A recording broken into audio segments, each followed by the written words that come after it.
అధిక శక్తి సంపన్నుడా, నాకు ఎత్తైన కోటవు నీవే.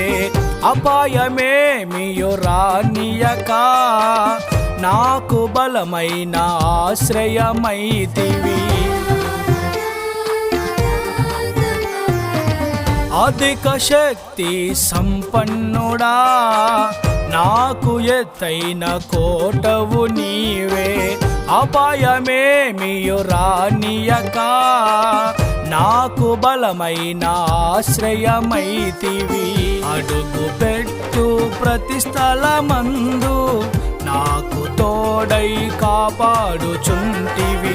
అడుగు పెట్టు ప్రతి స్థలమందు నాకు తోడై కాపాడుచుంటివి. స్తుతియు మహిమా ఘనత నీకేనయ్యా, మహా పరాక్రమశాలి నా యేసయ్యా.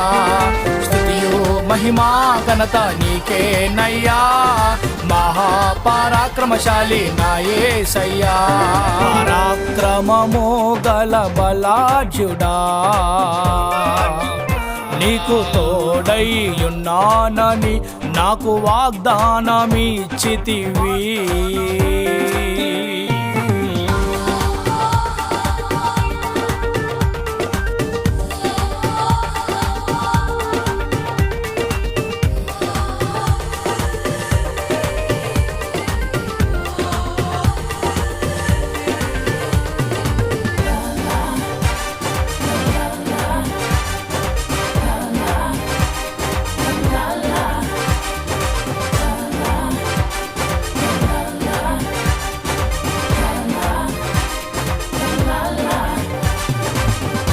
దేవుని సువార్త ప్రకటించడం ఒకే ఒక కారణం చేత పౌలును శీలను దాని ముందు రాయబడింది, ఇంకా బెత్తములతో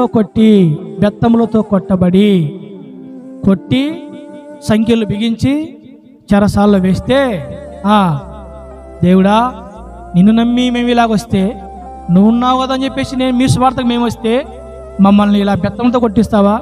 మమ్మల్ని కాపాడలేకపోయావా? తప్పించలేకపోయావా? మాకు సహాయం చేయలేకపోయావా? నువ్వు అనుకుంటే కాపాడొచ్చు కదా, సహాయం చేయవాడు కదా, నువ్వు ఎంత పని చేసావయ్యా, నిన్ను నమ్మి మేము వస్తే మేము ఇలా చేస్తావా అని పౌలుషులు అన్నారా? ఇంకేమన్నారు?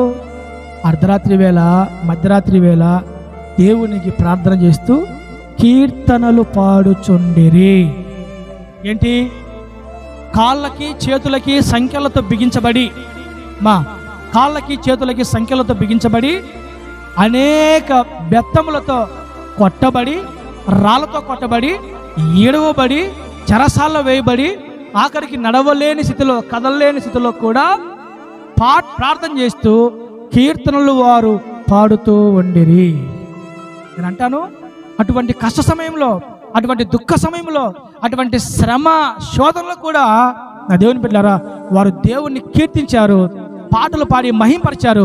దేవుని మంచితనాన్ని, దేవుని గొప్పతనాన్ని వారు కొనియాడారు, ఆరాధించారు. పాటలు పాడి దేవుని మహింపరచగా ఏమైంది? చెరసాల పునాదులు అదిరాయి, అందరి బంధకములు ఊడాయి, మహాభూకంపము కలిగెను. కాబట్టి ఆరాధనలో ఉండే శక్తి, పాటలు పాడటంలో ఉన్న శక్తి, దేవుని ఆరాధించడంలో, దేవుని గణపరచడంలో, దేవుని స్తుతించడంలో ఉండే ప్రభావం శక్తి ఏంటంటే బంధకాలు ఊడిపోతాయి. అవి ఎలాంటి బంధకాలైనా, అవి ఎలాంటి వ్యసనాలైనా, అవి ఎలాంటి ప్రతికూలతలైనా నా దేవుని బిడ్డలారా దేవుని కీర్తించండి, ఆరాధించండి, గణపరచండి, దేవుని నామాన్ని మహిమపరచండి. ప్రతి బంధకాలు ఊడిపోతాయి, సంఖ్యలు తెగిపోతాయి.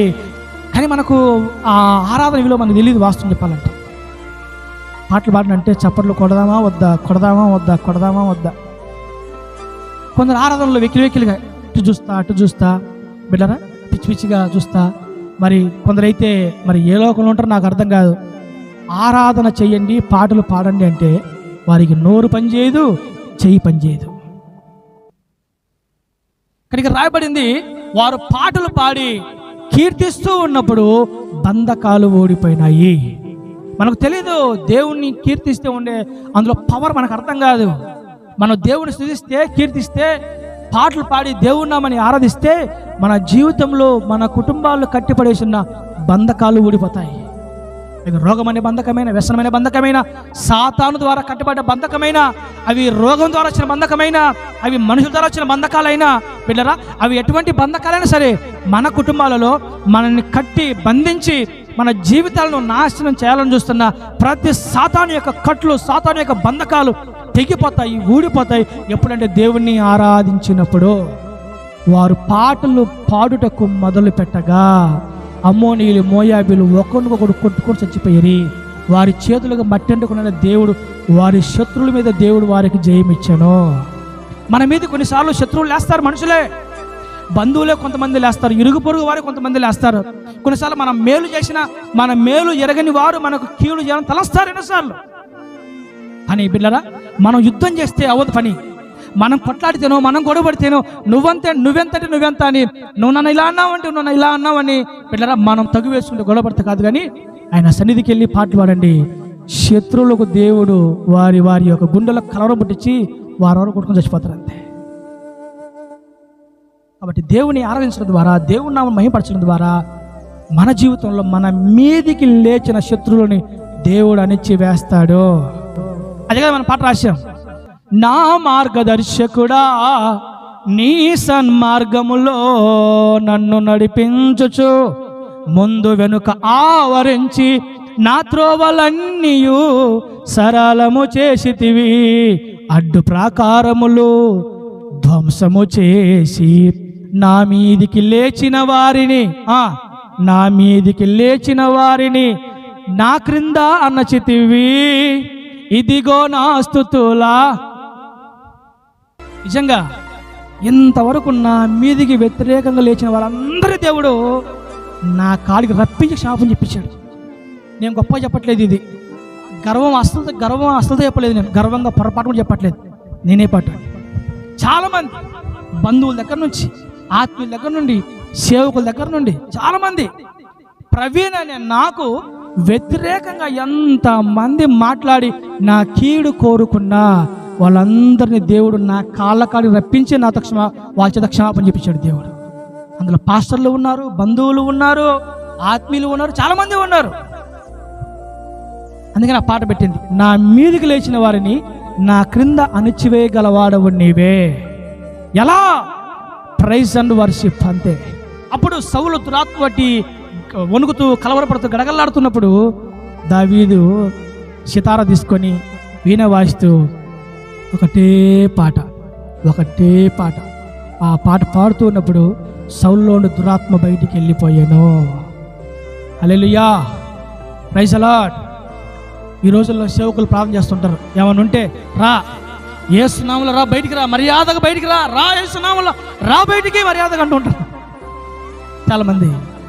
అని దావీదు అలా తోసి నెట్టి గందరగోళం చేయలేదు. ఒక మంచి పాట వేసుకున్నాడు, దురాత్మలు బయటకు వచ్చేసాయి అంతే. అంటే పాటలు పాడి స్తుతించడం ద్వారా కుటుంబాలలో, జీవితాలలో, హృదయాల్లో ఉండే దురాత్మలు బయటికి వెళ్ళిపోతాయి. హల్లెలూయా. కాబట్టి బైబిల్ రాబడింది, యెహోవాను స్తుతించుట మంచిది. ఎంత మంచిది అయ్యానంటే మన జీవితంలో ఆరాధిస్తూ పాటలు పాడుతూ దేవుణ్ణి స్తుతిస్తూ ఉన్నప్పుడు కుటుంబాలలో, ఇళ్లలో, జీవితంలో, బ్రతుకుల్లో ఉండే దురాత్మలు సైతం బయటికి వెళ్ళిపోతాయి. కొన్నిసార్లు అపవిత్ర ఆత్మలు, దురాత్మలు మన కుటుంబాల్లో పనిచేస్తూ ఉంటాయి. నిజం బిడ్డలారా, కొన్ని సందర్భాలలో కుటుంబాల్లో మనశ్శాంతి లేకపోవడం, దురాత్మల కలహాలన్నీ, కుటుంబాల్లో నెమ్మది, ఆశీర్వాదము, దీవెన, మనశ్శాంతి, నెమ్మది లేకపోవడం, ఎప్పుడు కలవరము, ఎప్పుడు ఏడుపు, ఎప్పుడు చీకటి, ఎప్పుడు గందరగోళం, ఎప్పుడు దిక్కు తెలియని పరిస్థితి, ఎప్పుడు ఆందోళన, ఎప్పుడు ఏదో ఒక నిర్మానుషంగా దిక్కు తెలియని ఒక అగమ్య గోచరమైన పరిస్థితి. కొన్ని సందర్భాలలో నెమ్మదిలే, మనశ్శాంతిలే, సమాధానంలే, ఆనందంలే, ఆరోగ్యంలే, ఎప్పుడు చూసి ఏదో కలవరం, డిస్టర్బెన్స్ కుటుంబాల్లో. ఎందుకు? అపవిత్రాత్మల పన్నాగం అదంతా. మీరు గమనించండి, కుటుంబాలలో దురాత్మలు ఉన్నాయా లేవా? Very simple. కుటుంబంలో నెమ్మది లేకపోవడమే దురాత్మలు నివాసానికి ప్రధాన కేంద్రము. Praise the Lord. కాబట్టి అటువంటి దురాత్మలు సైతం, అటువంటి బంధకాలు సైతం, అటువంటి అపవిత్రాత్మలు సైతం బయటికి వెళ్ళిపోవాలంటే ఏం చేయాలి?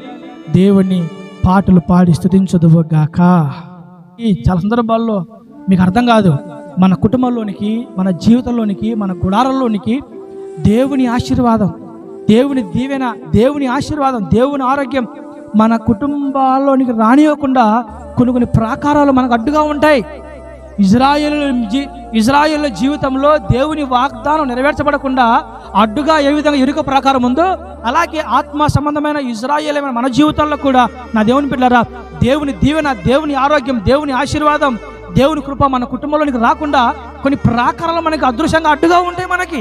కాబట్టి మన జీవితంలో దేవుని దీవెన, దేవుని మేలు, దేవుని కృప అనుభవించకుండా అడ్డుగా ఉండి ఆ ప్రాకారాలు కూలిపోవాలంటే ఒకటే మార్గం, దేవుణ్ణి కీర్తించి గణపరిచి పాటలు పాడటమే, ఆరాధన చేయటమే. పౌలు శిలలు మధ్యరాత్రి వేళ పాటలు పాడి దేవుని ఆరాధించడం ద్వారా బంధకాలు ఊడిపోయాయి. యెహోషాపాతు రాజు పాటలు పాడి ఆరాధించడం ద్వారా శత్రువుల మీద జయం వచ్చింది. సౌలుకు దురాత్మ పట్టినప్పుడు దావీదు మహారాజు పాటలు పాడడం ద్వారా దురాత్మలు బయటికి వెళ్ళిపోయాయి. యూదా గోత్రపు స్తుతి సింహమా, నీ ఆత్మశక్తితో నింపితివి.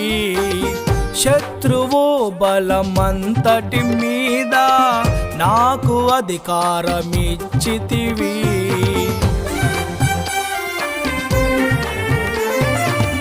యూదా గోత్రపు స్తుతి సింహమా, నీ ఆత్మశక్తితో నింపితివి. శత్రువు బలమంతటి మీద నాకు అధికారమిచ్చితివి. నీ శక్తి నాలో ప్రత్యక్షపరచి లెక్కలేనన్ని అద్భుతాలు చేయుచుంటివి. నీ శక్తి నాలో ప్రత్యక్షపరచి లెక్కలేనన్ని అద్భుతాలు చేయుచుంటివి. మహిమా ఘనత నీకేనయ్యా, మహా పరాక్రమశాలి నా యేసయ్యా. స్తుతియు మహిమా ఘనత నీకేనయ్యా, మహా పరాక్రమశాలి నా యేసయ్యా.